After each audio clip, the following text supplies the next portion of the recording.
Hello friends, this is me, your host. Welcome back to our channel.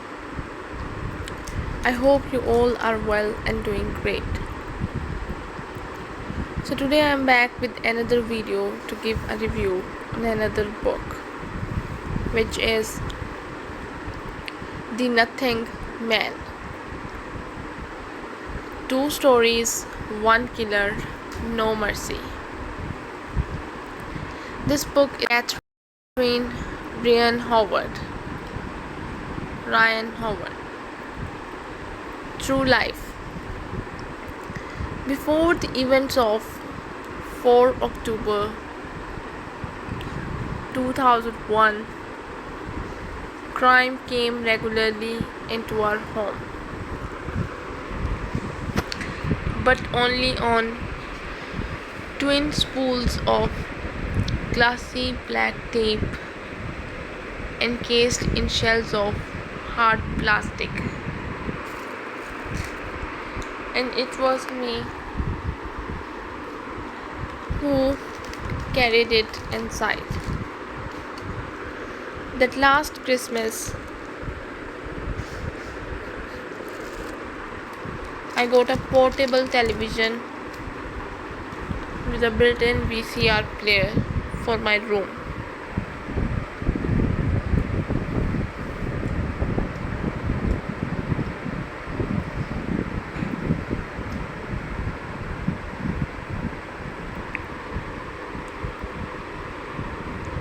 My mother had reluctantly agreed to this on the basis that it would never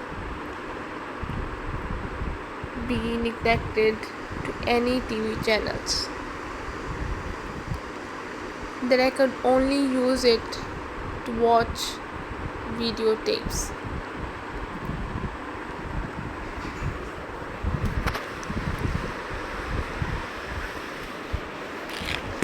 I am sure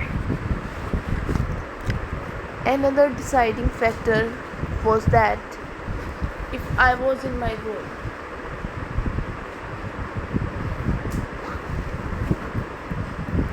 watching that TV, I couldn't also be whining and moaning about whatever my mother was trying to watch on the one downstairs in the living room.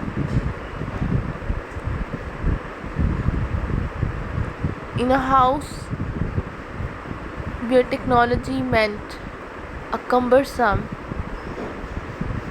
compact scenario that took half an hour to come to life, a sluggish dial-up connection, and the fax machine my father had for me.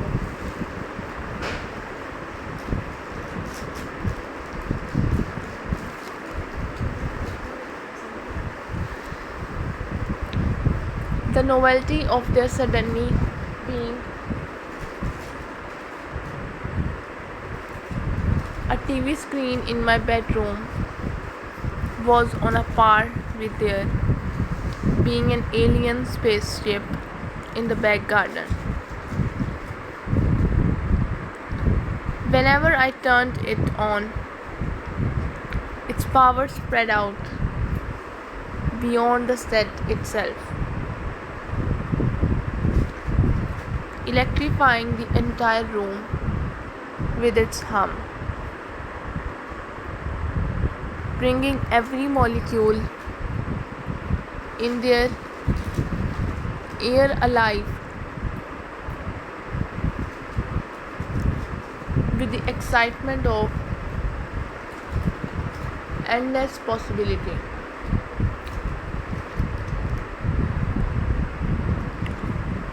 Sitting on my bed, facing it with the remote in one hand and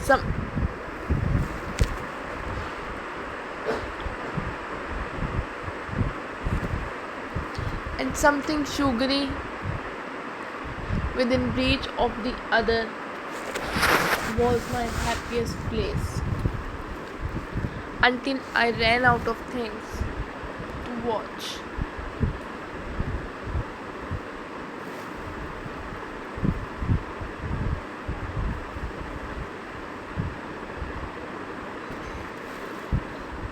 We had a typical home library of VHS tape for the time. Disney movies, things recorded off the TV, a few random series of Friends that we had got on sale.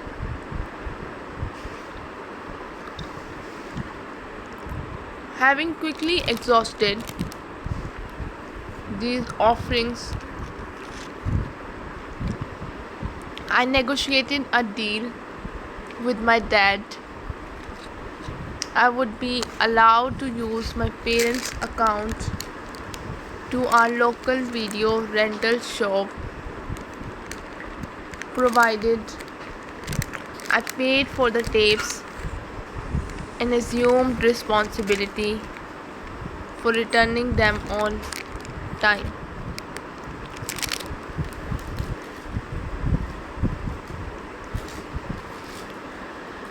I soon figured out that in order to maximize my weekly budget, 3 of my 5 pocket money pounds, I needed to avoid the new releases and instead dig around at the back of the shop where a handwritten sign threatened true life. Here, the cover designs were predominantly a palette of bruising, all black and dark blues, and the ominous red titles on them dripped blood for effect.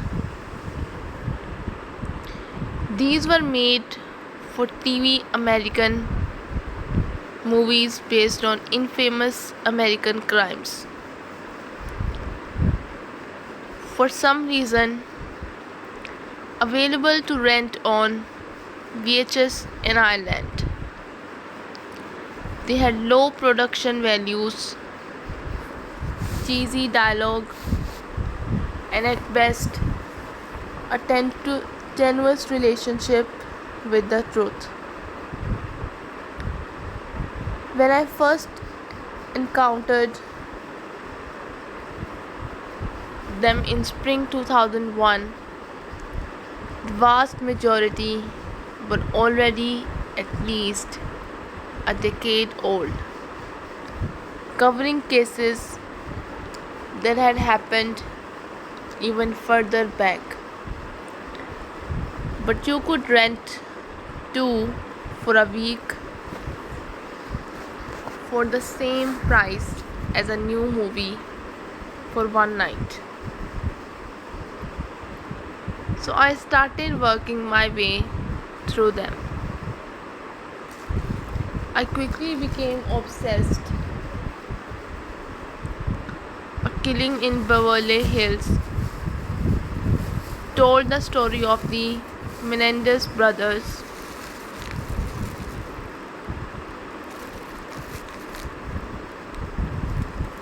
who shot their parents dead so they could either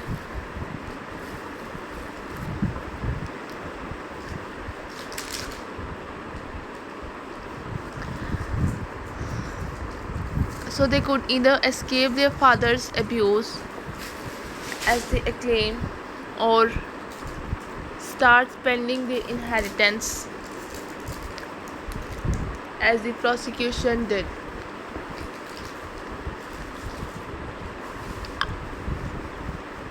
Ambush in Waco reenacted the siege in Texas, sparked by a bungled government raid that resulted in the deaths of 4 federal agents and 76 members of a cult called the Branch Davidians.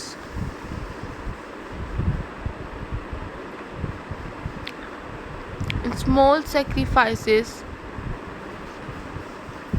Diane Downs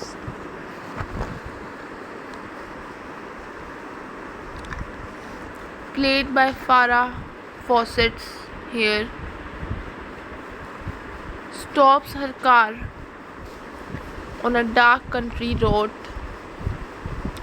so she can shoot her three young children before driving slowly to the nearest hospital and claiming that a bushy-haired stranger did it instead.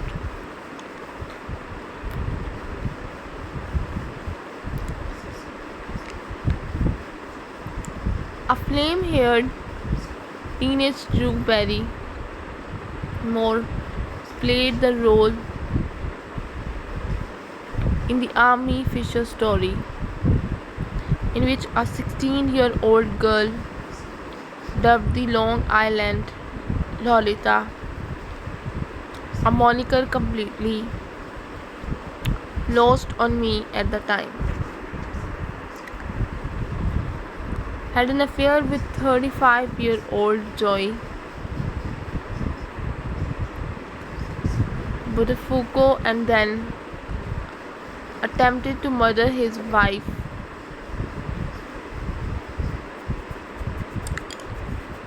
by shooting her in the head. If I had a favorite, though, it was Victim of Beauty. The Dawn Smith story. Dawn's 17-year-old sister Sherry was kidnapped in broad daylight from the end of her own driveway by Larry Jean Bell in May 1985.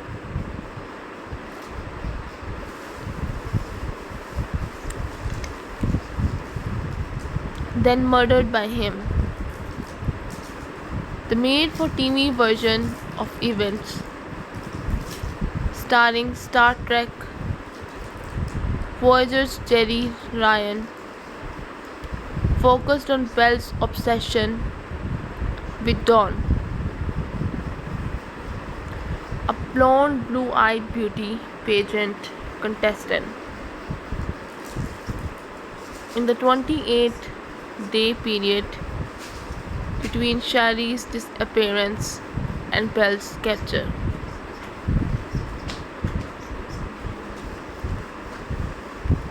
These VHS movies weren't all crime. I vaguely remember one about a young couple with a baby whose car got snowed in on a mountain side, and who then had to take cover in a cave in order to survive, and another about a pair of brown girls who had been accidentally switched at birth and then, as teens, found that out. But they were mostly crime, and it was the crime ones that I liked the most.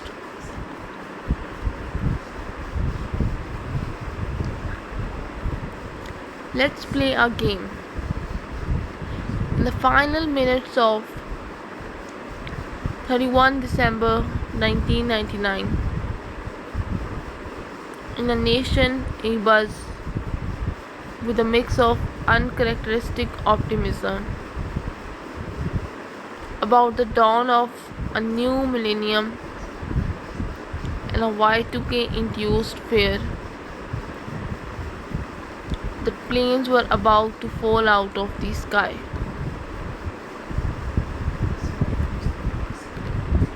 I was sitting on the couch in our living room with the sleeping Anna on one side of me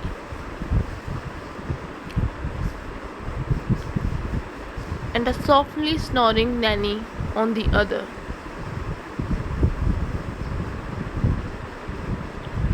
My parents had gone out to a party in the Kerguelen Court Hotel.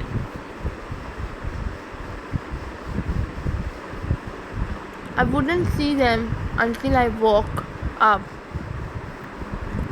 the following morning. On the TV, a concert was broadcasting live from Dublin City.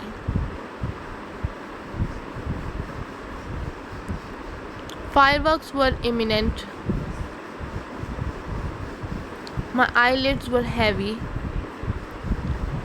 but I was determined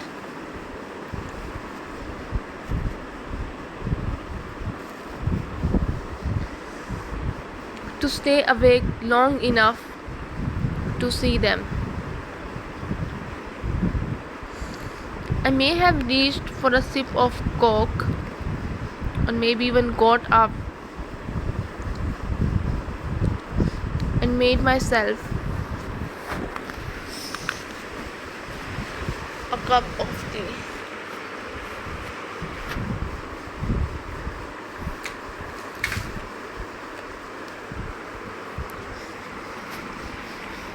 At about the same time, in another living room, about 12 minutes drive away, and only a couple of minutes drive from the Kerguelen Court Hotel, 16-year-old Tommy O'Sullivan was looking at the same thing on his family's television screen. Then the phone in the kitchen started again.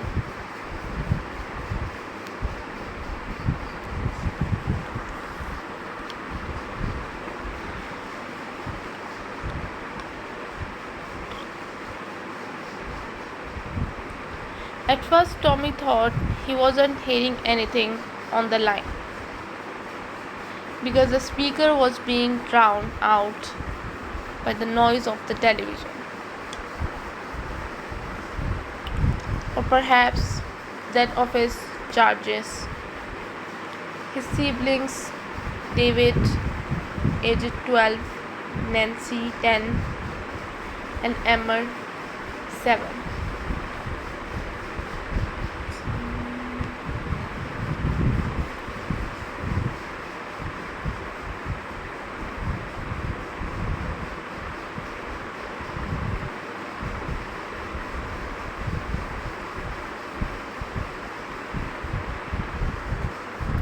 They were hopping around the floor in front of the TV screen, dancing and clapping, and occasionally play fighting, hyper on the last of the Christmas sweets and fizzy drinks.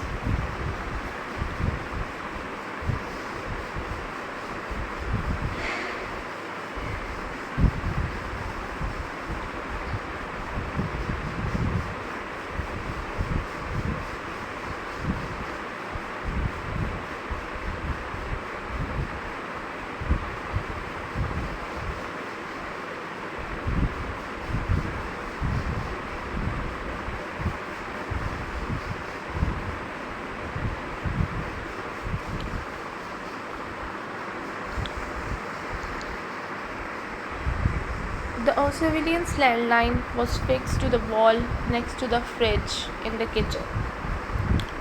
Tommy shushed the children, pulled the door connecting the two rooms shut, and said hello into the phone for the second time.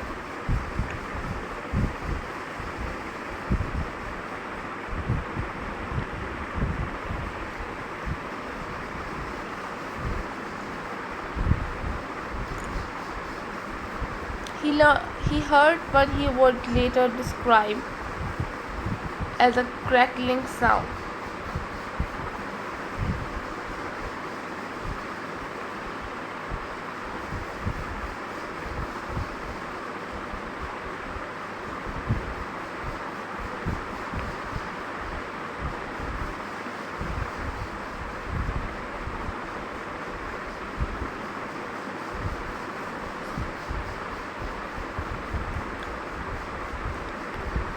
The voice Tommy was about to hear was male and raspy, somewhere between a hoarse whisper and the damaged vocal cords of a chronic chain smoker.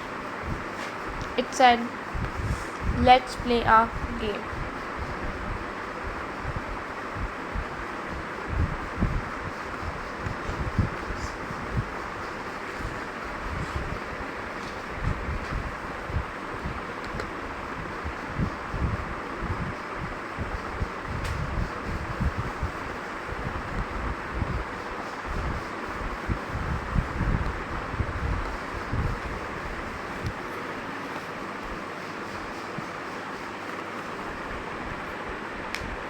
The words carried no discernible accent,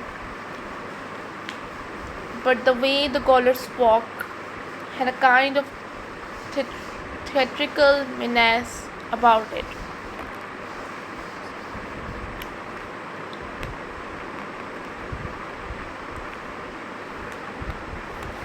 It reminded Tommy of the teen horror movie Scream.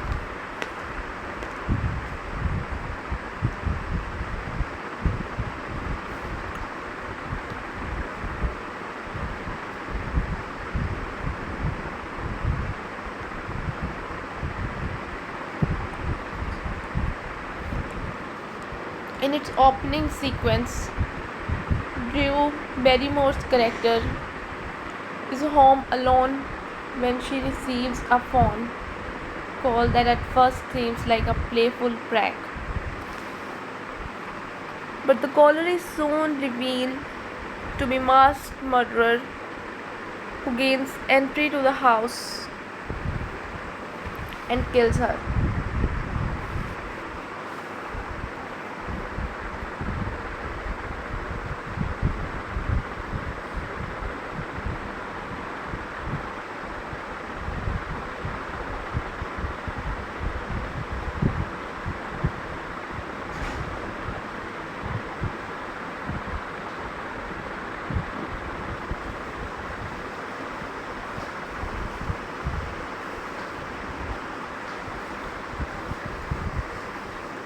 But this was fresh in Tommy's mind because he and his friends had watched the movie on Halloween night.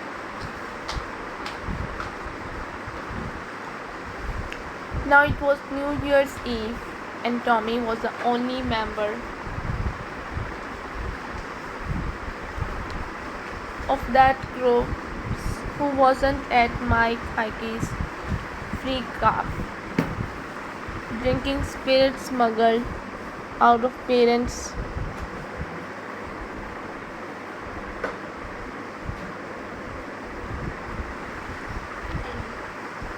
Instead, Tommy was stuck with babysitting duties. His parents at the same New Year's Eve party as mine.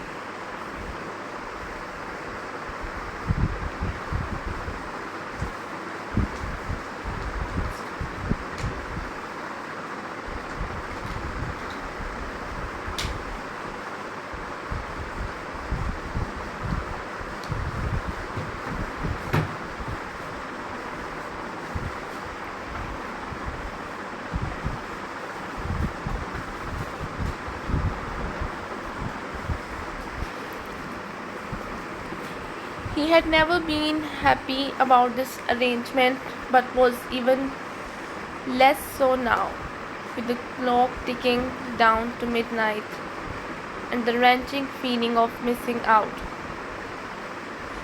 of being left out, approaching its most acute.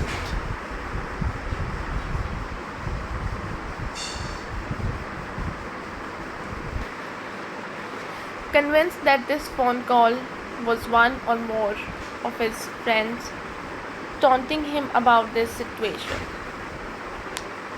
Tommy muttered something like, "Oh, fuck off," and hung up. The following day, his friends would deny that they had made the call.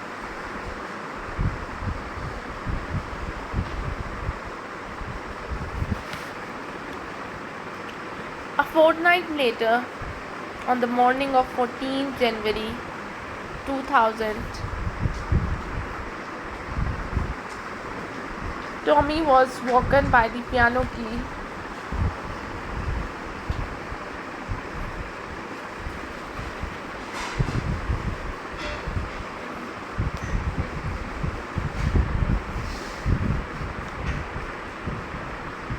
It was his first but second hand, a hand-me-down from his mother, with a new pay as you go SIM card inside.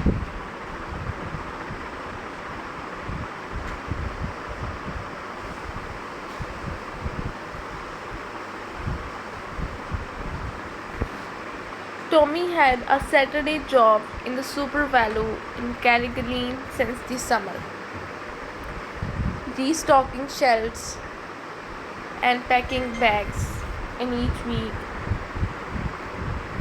and he set aside £10 of his earning to spend on phone credit.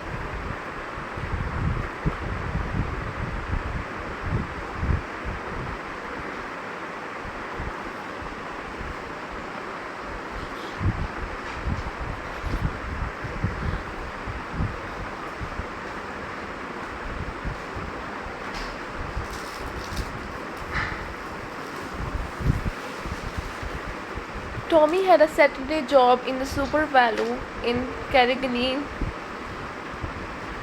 since the summer,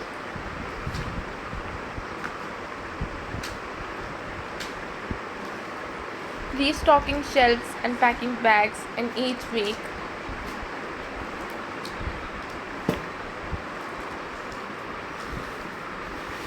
He set aside £10 of his earnings to spend on phone credit. That was more than enough because he only used the device, exchanged text messages with the friends of his who also had mobile phones.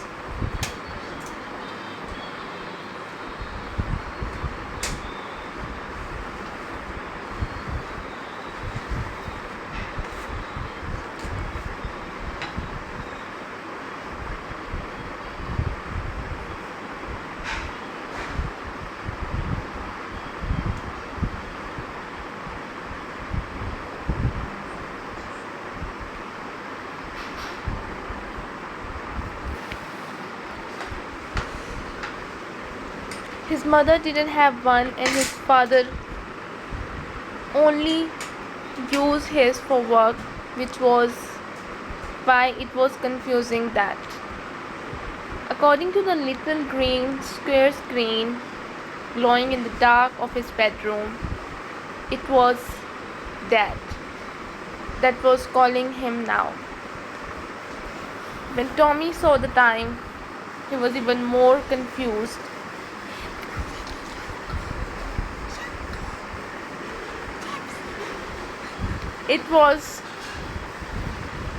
He was even more confused. It was 5:02 a.m.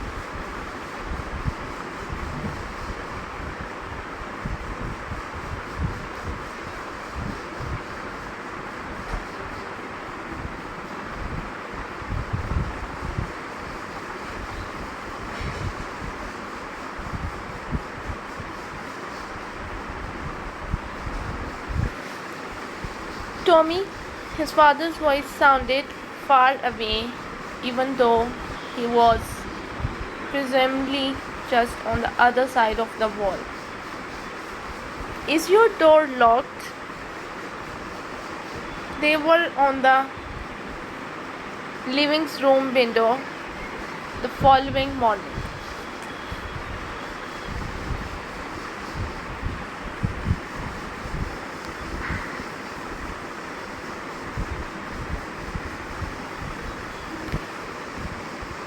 the largest one to the front. She was certain they hadn't been there the day before. Two large impressions, a little more than halfway up and side by side, as if someone had been standing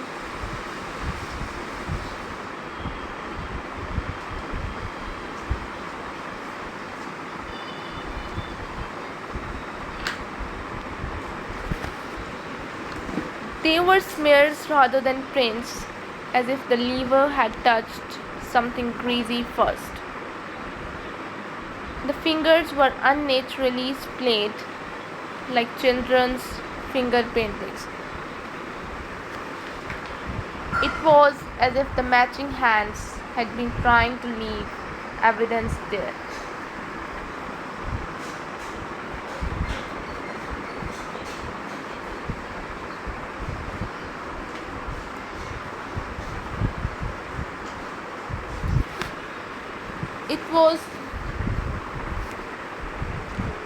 It was as if the matching hands been trying to leave evidence there. Christine thought she cleaned them off and later that day put the net curtains back up. One night when I was 9 or 10, I woke up to the sound of footsteps coming up the stairs. A steady rhythm of distinct,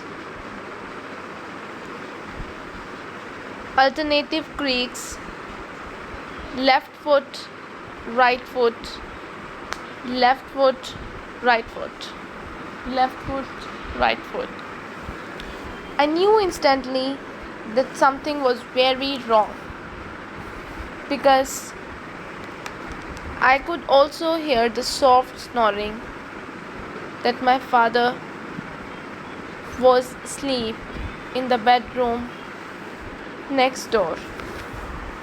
And as my eyes adjusted, see the little mound of blankets in the bed across from mine, that was Anna, still asleep too.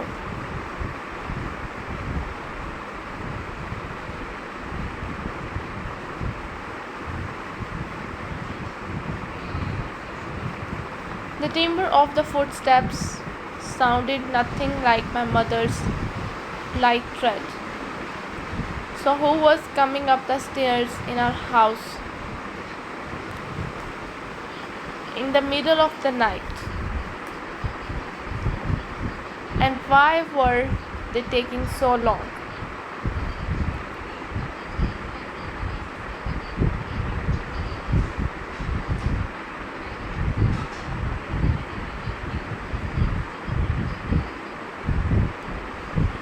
I held my breath and lay stiff with fear for what felt like an eternity,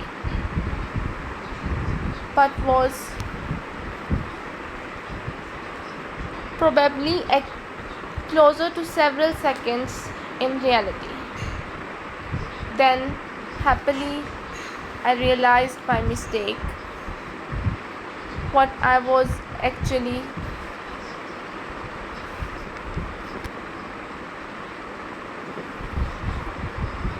hearing was my own bedroom door, trapped in the drawer of some forgotten open window, repeatedly opening half an inch, closing half an inch, the hinges protesting every time.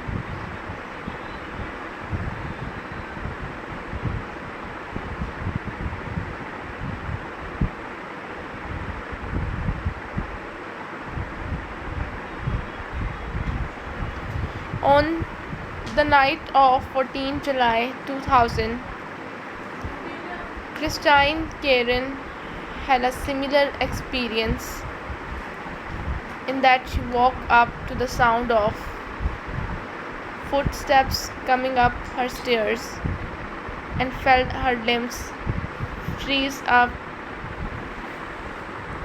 with fear.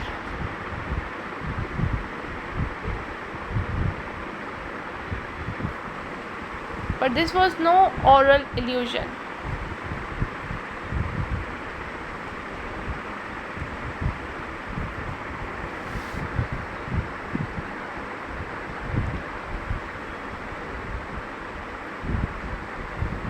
The sound drew closer and closer. It changed as the steps left the bare foot of the stairs and crossed the carpeted floor of the landing.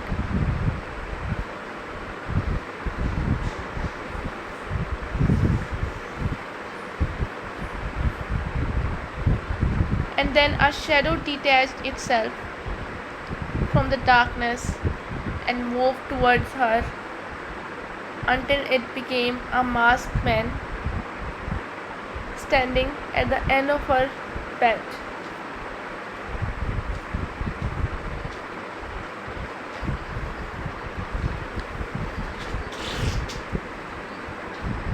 None of her neighbors would recall hearing it, but Christine managed to let out a short, piercing scream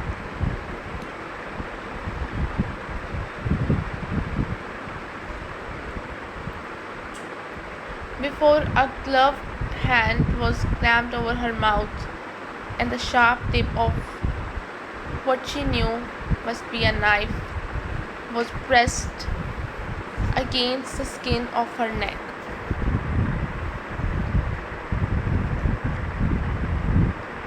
He would only rape her if she made a noise or tried to escape.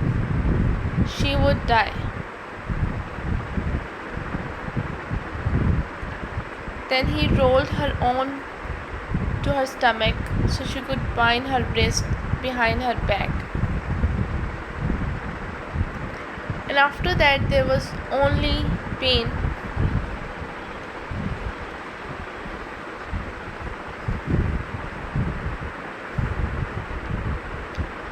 Christine was 5'6" and weighed less than 8 stone.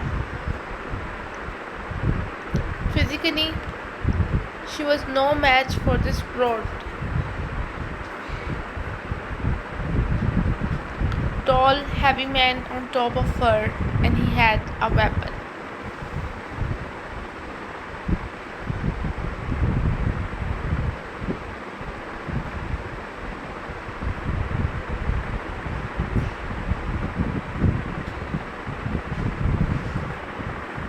So while he violated her body, she did the only things she could and rolled down steel shutters around her mind.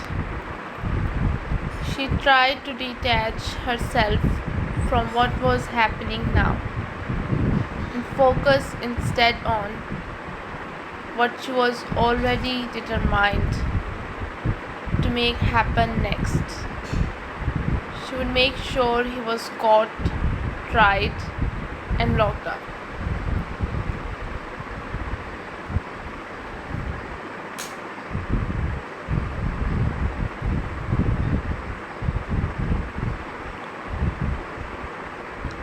She mentally catalogued what she knew about him. She could picture him standing in the doorway,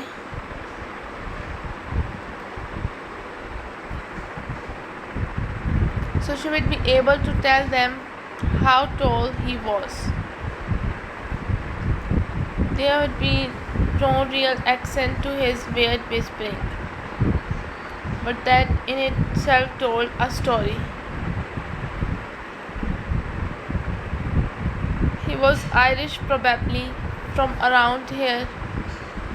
She had seen the skin around his eyes. He was white.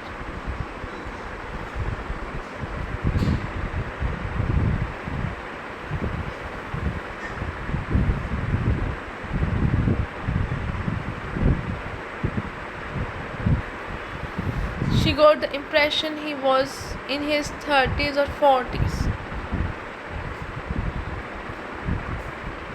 There was a strange earthy smell of him, wet leaves and mud. She told herself that if she got the opportunity, she would drag her nails across his skin. She knew from TV that she would end up with pieces of him beneath her fingernails and that the guarde could scrape it out and test it for things.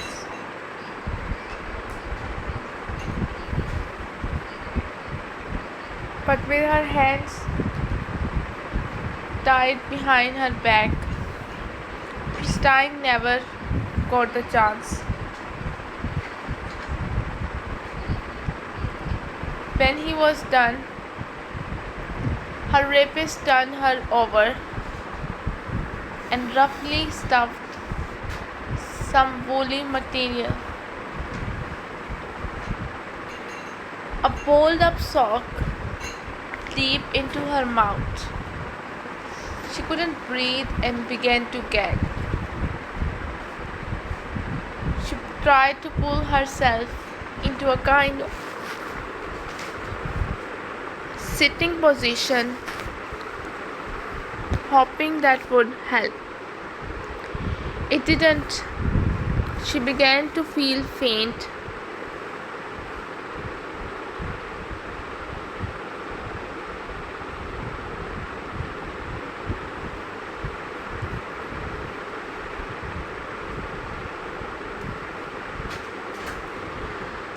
Her attacker didn't react. He was sitting on the edge of the bed, watching her choking and spluttering.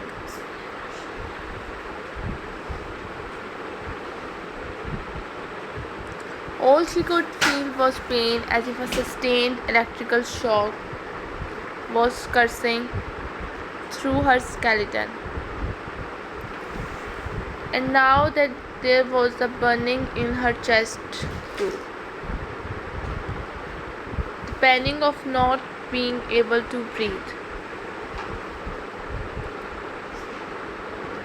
At the very last moment, just when Christine thought she would have to give in, to give up, her rapist held the knife in front of her face, then pointed the tip off to the side.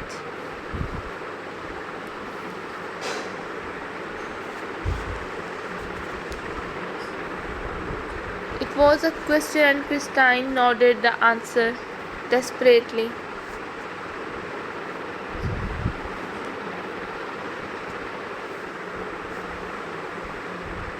She wouldn't scream.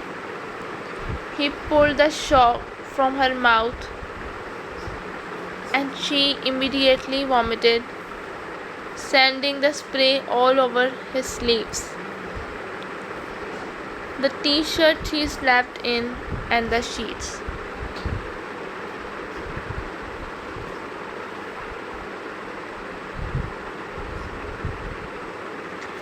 There are some terrible places where rooms wait ready for children.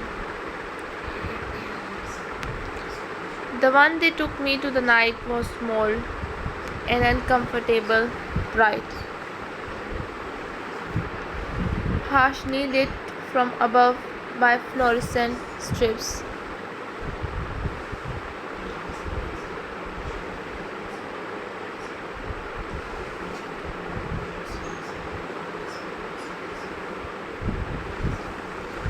There were no windows unless you counted the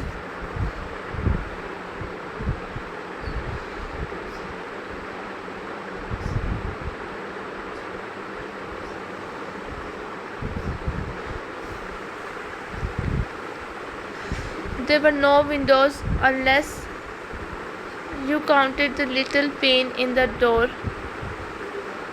through which I could see the reflective vest of the Garda who was standing outside.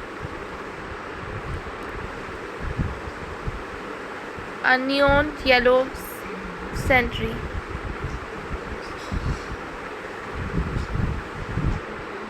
The furniture looked like the window display from a charity shop. Two saggy couches, a coffee table covered in water rings, and a mahogany floor lamp whose shade had a fringe of tassels.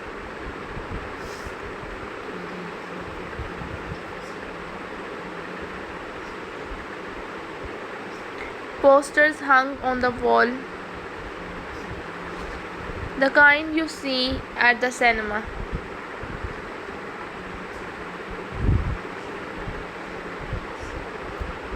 All for kids' movies a few years old. A red bin set in one corner.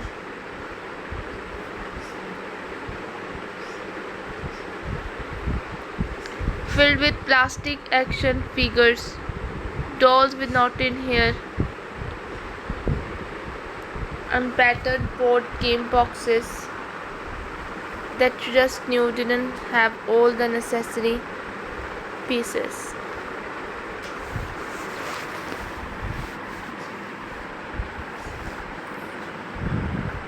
For years I thought this room was in a Garda station, but I have recently learned it was in Cox University Hospital.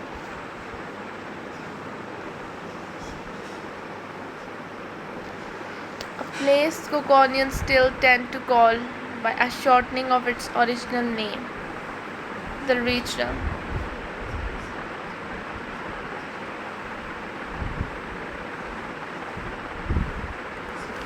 Everything about that room was deeply wrong.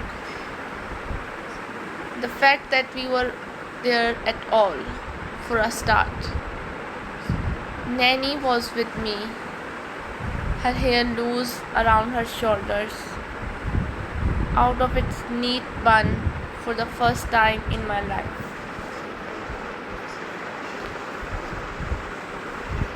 She was mostly staring into space.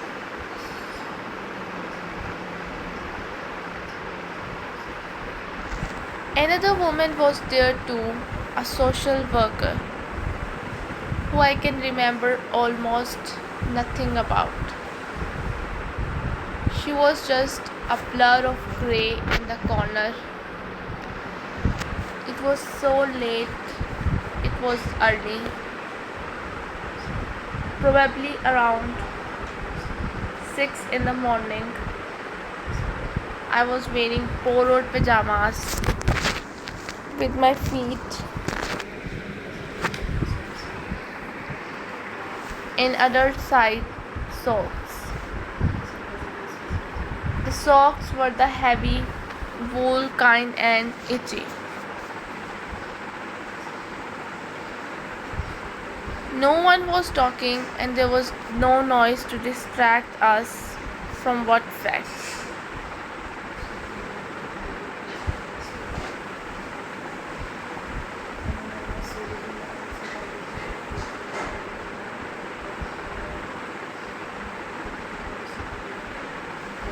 I wanted to ask what was happening to Anna and my parents.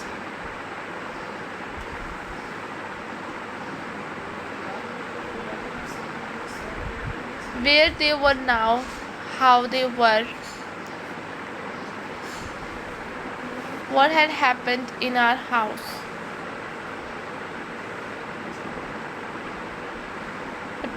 But I also didn't want to know the answers.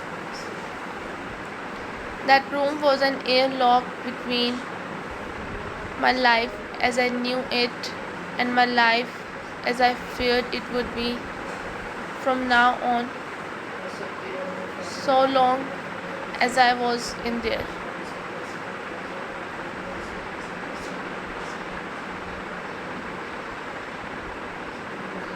I could stay suspended between the two So long as we didn't leave, it hadn't happened.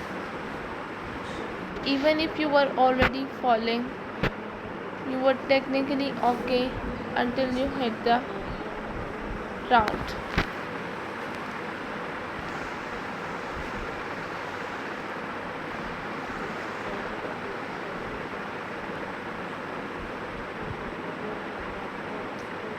Eventually, the door opened and two people came in, a man and a woman.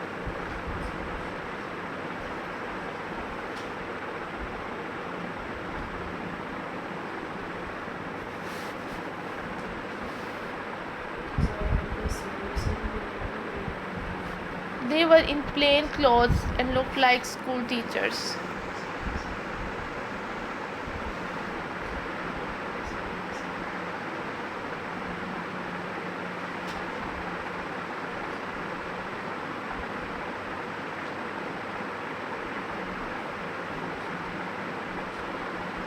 As they spoke to Nanny about being very sorry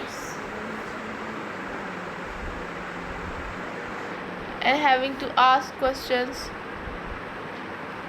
and my well-being their priority.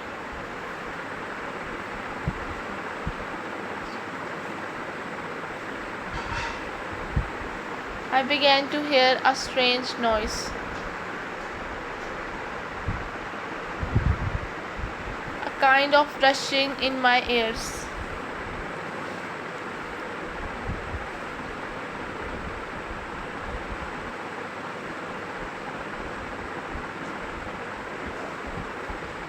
It was as if I was getting slowly submerged in water while they remained standing on the surface.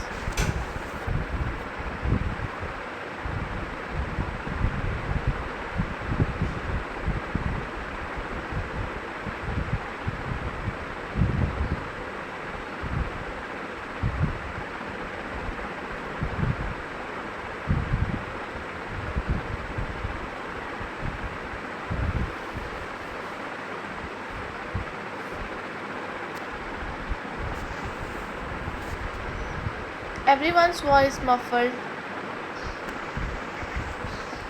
then distant, then became utterly indistinct as I sank.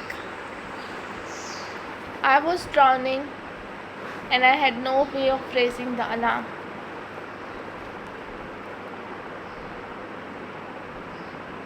The man came and crouched down in front of me.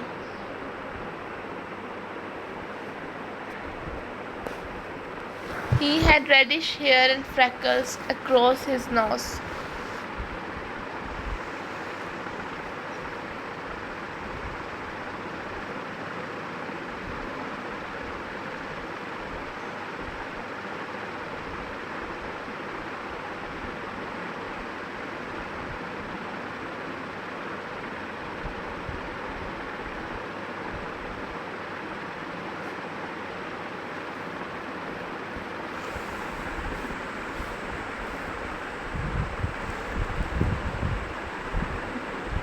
The man came and crouched down in front of me.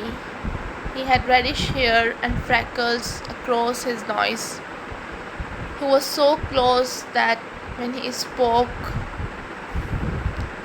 I could feel the warmth of his breath tickling the skin on my face, but I couldn't make out any of his words.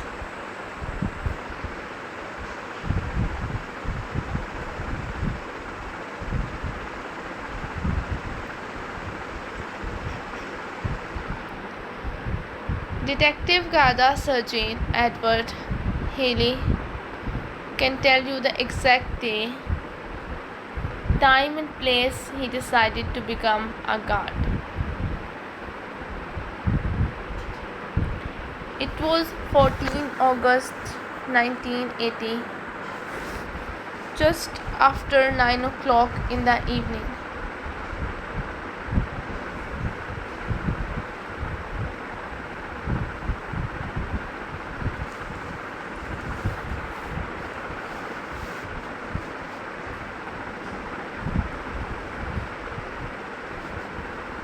was 8 years old and sitting in his parents' living room in Ballyshady.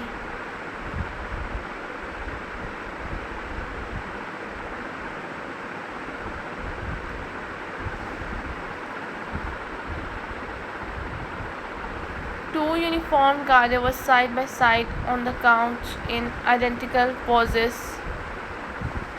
elbows on knees, hats in hands, buttocks perched right on the edge of their seats. Their black boots were very shiny. His mother was standing by the fireplace, having refused to sit.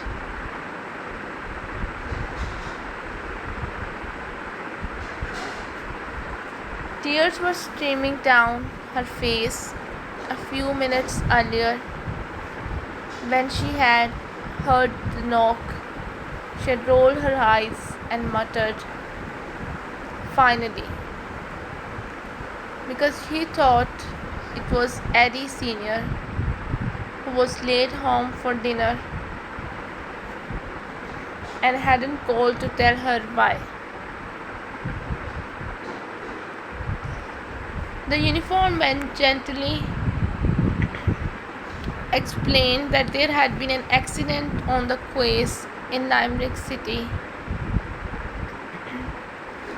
One car had careened into another, forcing them both into the river.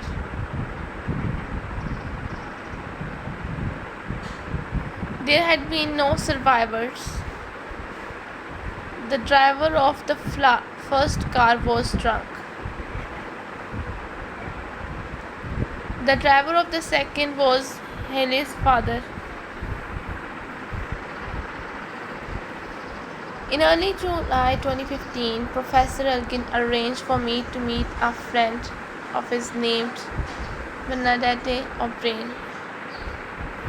She was an editor at Wake Press, a publishing house. Since the Girl Who article had gone viral, I had been fielding offers for all sorts: books, a primetime television interview, a podcast, something terrifying called Life Rights. But I was at sea in a strange world and had asked Eglin for his help. Was I really doing this? Ivy Press was a series of small rooms over a cafe on Dawson Street called Bestseller, a play on its previous incarnation as the headquarters of the National Bible Society of Ireland. I arrived early and was directed to wait in a room with a large bay window that I recognized from outside. A huge conference table and walls lined with books. The air smelled faintly of coffee even before some underline brought me a cup of it. As I sipped, I started to have second thoughts. Was I really doing this? Seriously considering writing a book? How did I expect to be able to do that when writing 2,000 words of an article had been such an ordeal? I tried to imagine a world in which my story and his were bound together between glossy covers and stacked deep on shelves with price tags on. I couldn't. I looked through the open door. The reception desk was deserted. I could just get up and leave. I put down my coffee and